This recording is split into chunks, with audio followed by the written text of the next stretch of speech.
Good day mga kabaro, mga kataktik. Again, this is Captain Noli. Welcome to our video tutorial on how to use my CargoWorks Excel program. Okay, so let's proceed. Gentlemen, this is my basic Excel program and this is how it looks. The home, or after you have been downloaded it from our FB group, Merchant Navy PH, you have to update first the ship's particulars and hydrostatic table. Okay, so let's proceed first on how to update the ship's particular. Gentlemen, here is the capacity table or the tank capacity table in the ship's particular. For the cargo hold, ballast water, fuel oil, diesel oil, and fresh water tank.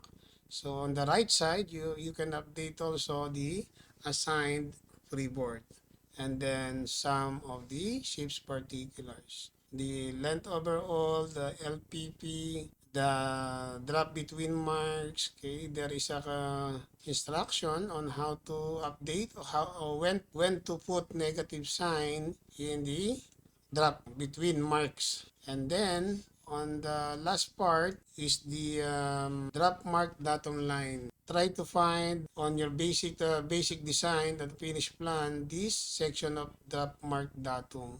Okay, and how to fill up this one. For example, here in up, okay, drop marks up. Okay, 10 meters. For example, here is 10 meters. Then about 10 point something. So this is the center line. Huh? This is the drop marks, 10 meters. Times 2, that will be 20 point something meters. Like here, up is 20 point something meters.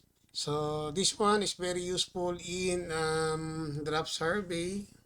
Okay, when you're calculating the drop survey, it will be used for automatic calculation on the other side of the drop if you want to use the tangent least formula, or if you put both side port and starboard of the midship drop, and then if there is a lease, the drop forward and up has automatic calculation.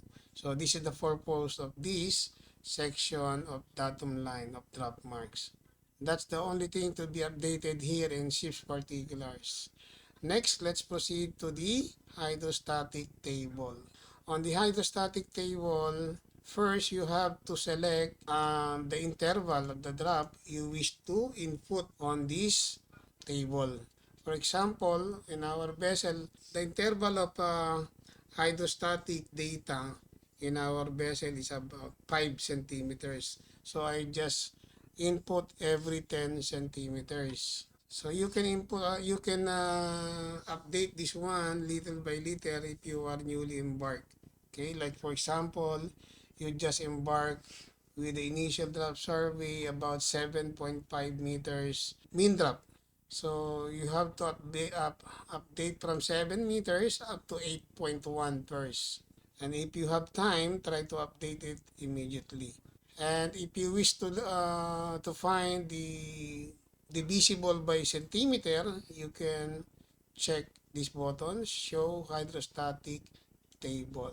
On the right side, that is the result of every centimeter. That is how to use the basic Excel program. So this is the first part of the tutorial.